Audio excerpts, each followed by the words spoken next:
Hello everyone, I hope you're having a wonderful day today.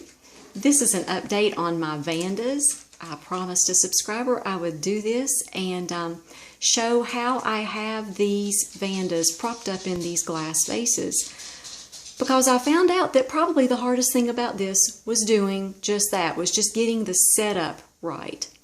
So again, I'm going to show you a picture of these ornament hooks. Now, the thing about these hooks is they don't have a lot of give to them. These are actually for larger Christmas ornaments, but that is what they look like, and they've worked magnificently well. You can't go with a really thick hook because the baskets on these don't have a lot of room for a larger hook. So what I did is, this one I have two of them on either side of the basket, and also I had to double stake this. As you see, this is a bamboo stake. I don't know if you can see that, but it's a bamboo stake, a really sturdy one. It's this one here, and a plastic stake. And I have a zip tie there about halfway up the plant. It seems like the beautiful cluster of flowers, it can hold its own just fine. I thought that I would have to stake that up, but that's fine. And then I've used a lot of clear packing tape to keep those two spikes into place. I did have just one stake, and it wouldn't do. It had to have two stakes, and I kept having to push it back and tape it over and over again. So it is, if you can just get them balanced in these vases right, that is most of the battle. So, and I just drained these. What I do is I have them in semi-water culture. I wait every 5 days. I soak them overnight for about 24 hours.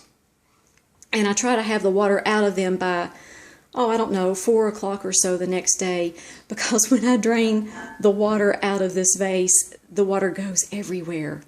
So what I do, when I am draining the water, I'm going to hold the vase. Be very careful, because when these things get, when you have a wobbly plant like this, and you've got these hooks on the side of the vase, it can get very slippery. So I take my hand and I dump out the water this way, and yes, the water does go everywhere. But as long as I get the water out, I'm doing well.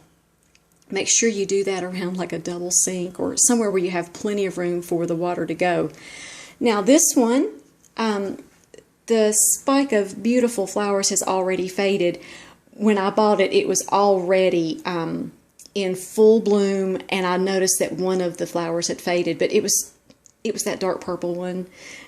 I could not leave that there in the store, so I was like, even if I get a few weeks of beautiful blooms from that, that's going to be worth it to me. So it just kind of does really well with just one of those hooks right here. And this stake, it just kind of leans up against it. It's very well balanced. This one's very well balanced, and this one is the one that I really have to be careful with. So I hope that kind of gives you all an idea of how I have these staked up and kind of semi-plastered into these glass vases. I hope that helps you all out. And you all just be highly favored, deeply loved, and greatly blessed. And we'll see you next time.